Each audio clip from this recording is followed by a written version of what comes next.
Well, welcome to Whisky Whiskey. So, what's Whisky Whiskey all about? This is a new channel that I'm basically starting up because I will be doing a trip to Scotland, and I will probably be covering the actual tour that I'm doing. We'll be seeing obviously some distilleries, but we're going to see Scotland, England, sneak over to Ireland. This is basically about the culture, the castles, the history, but it's about whiskey. And we will, of course, cover some of the distilleries. So, welcome to Whisky Whiskey. So one of the first topics that I want to get into is this distillery here, the Matsui Kurayoshi distillery. And of course, a lot of the controversial stuff on it, which I'd mentioned in my previous review. This is the 43. I did the one on the 46. And it stemmed from a few of the reviews that I was reading on it.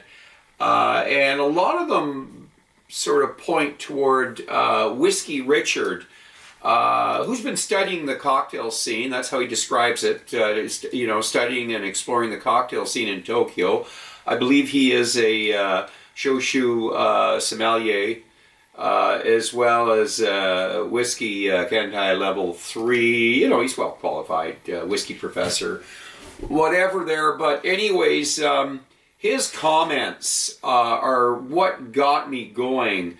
And there is an article. I'll mention the article. I'll write down the website, etc. on the review.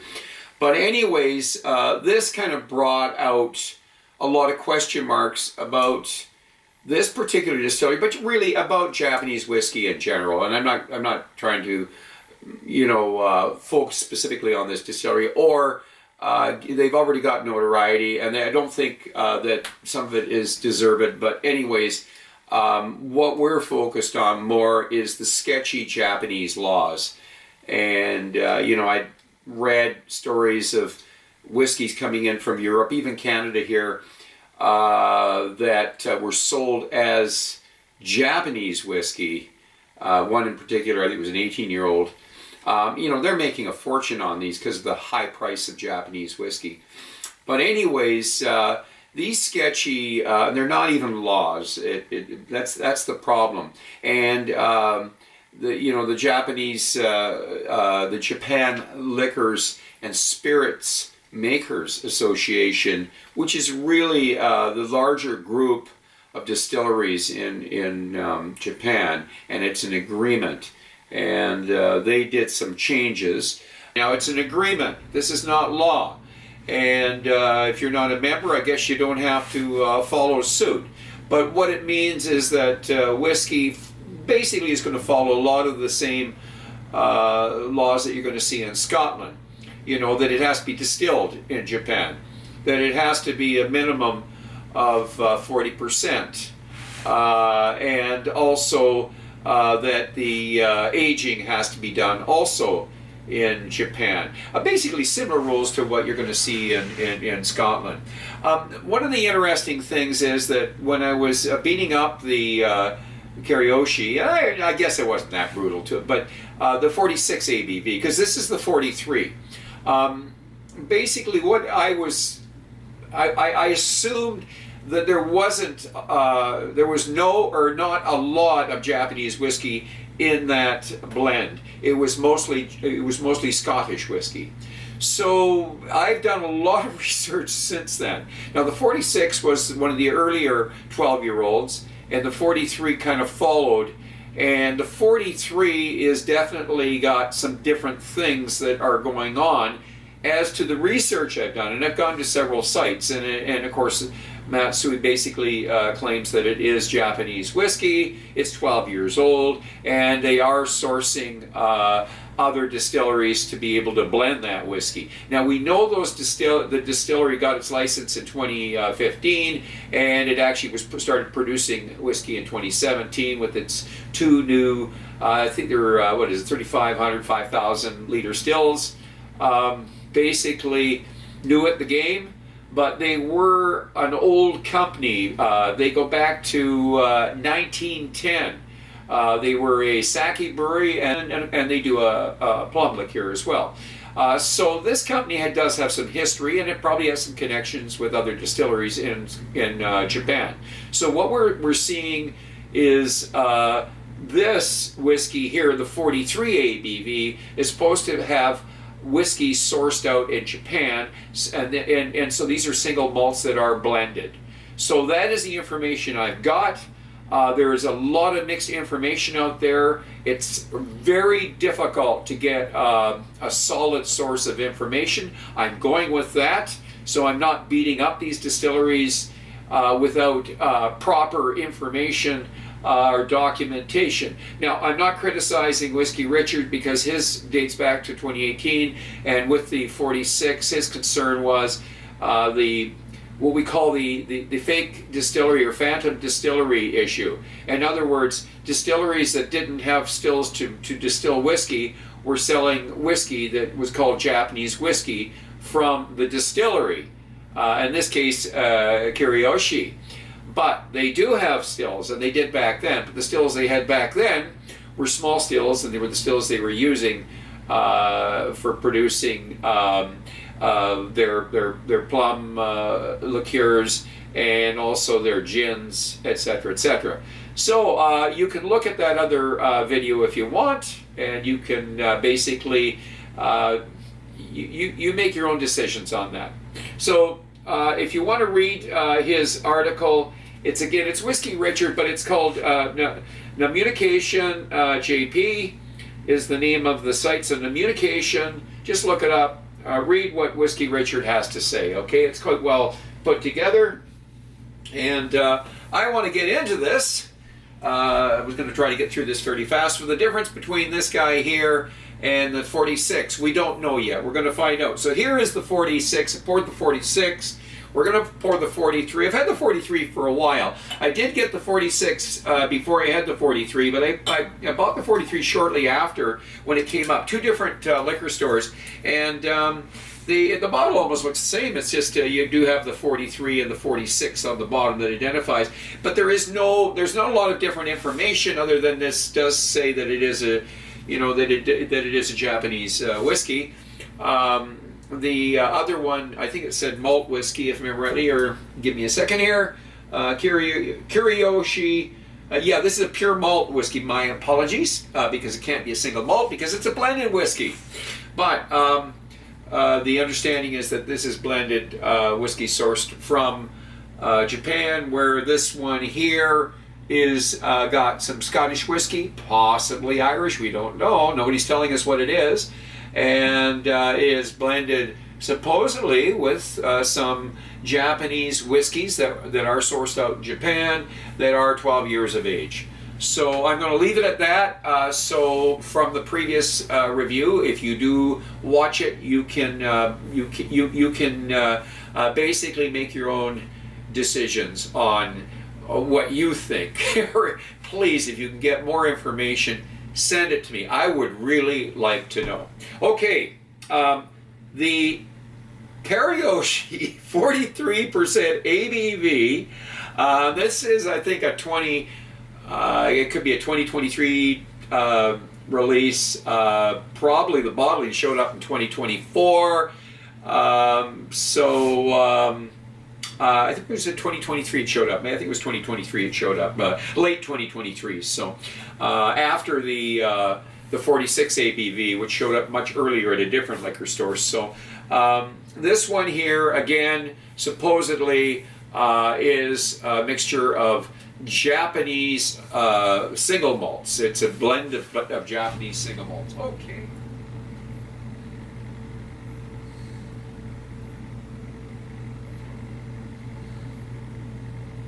Let's get into the 12-year-old Kurayoshi 43 ABV. Non-chill filtered, no color added. Okay, the nose. Apples, pears. I've got a little bit of citrus stuff going on. Little orange, some cinnamon. Got some fragrance going on. Our flower garden fragrance. Maybe a roses, and with the citrus notes, I'm going to say orange. We've got even a wee bit of baking spices, and I'm smelling some cereal, oaty cereal, oats like Cheerios. Okay, I told you this is going to be a little fast. I have a tendency to ramble on. We're going to try to cut our time a little bit here. Here is the palate. Solange.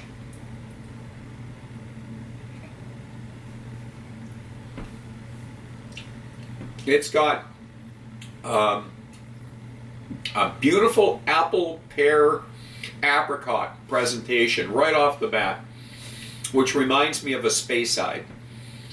A Speyside presentation. Little bit of cinnamon on my tongue. I'd say even nutmeg. A little bit of nutmeg. And now I'm getting even a little bit of white pepper. Orange chocolate. And dark orange chocolate. Some coffee notes. Very slight tobacco in the background. And it's staying on my tongue for a 43. It got a little coating in the mouth.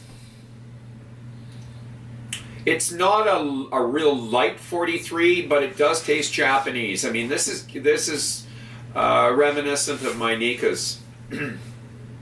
And I am now going to go for the development and the finish.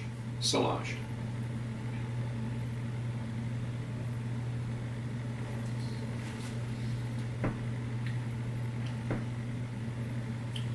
So we've got a little bit more of a bite there. In other words, when I say bite, more body. The malt is coming through.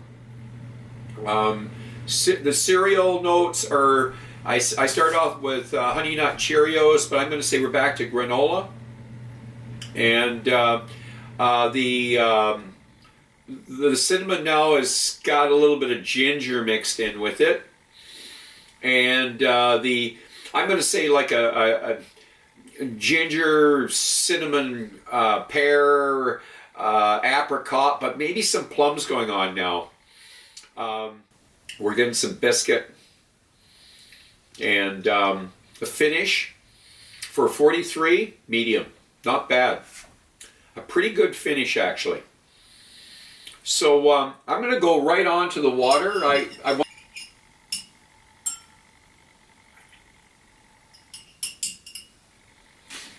with water.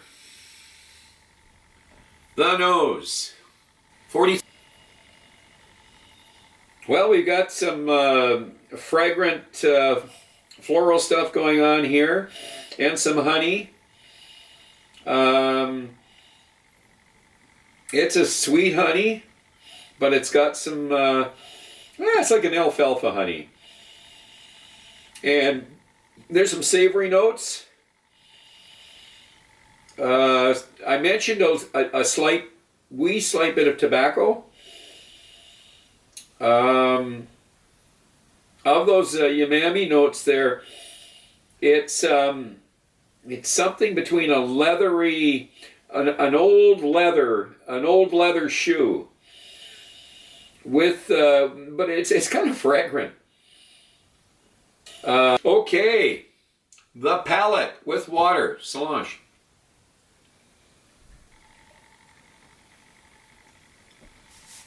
Really brought out the sweetness, and very chocolatey, fudgy, toffee, vanilla. I'm going to stay with the plum jam. Plum jam's there too, but sweeter. It's a sweeter plum jam. And it's still have a bit of a coating from it.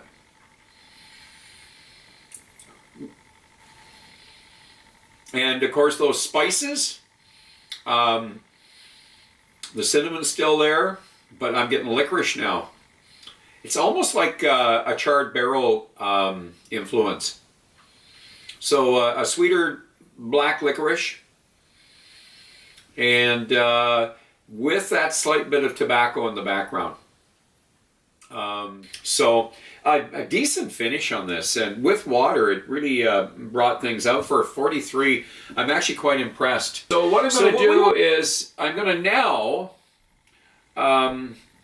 I want to do the sort of compare the two, but we're going to have to add water to this. So I'm going to clean my palate first, because I've added water to the 43, and we certainly are going to add water to the 46. I've done the... So we're going to go now to the 46, the Kurayoshi 12-year-old 46 with water, the nose. Now it could be what I'm smelling right now. It's like a cask smell, like a sherry influenced cask, and it still smells very Scotch. It's almost like worm tub whiskey, like something like a Craggamore. It's the worm tubs. So I really believe there is some Scotch single malt whiskey in here. But we'll go for the palate with water.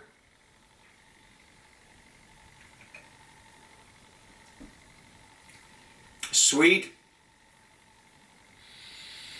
and spicy, similar spice but different. I feel like this is a different whiskey than that. It's not. This whiskey is not this cut down in ABV. This is a different whiskey. The 43 is different than the 46. So raisins, dates, pepper, and nutmeg, ginger,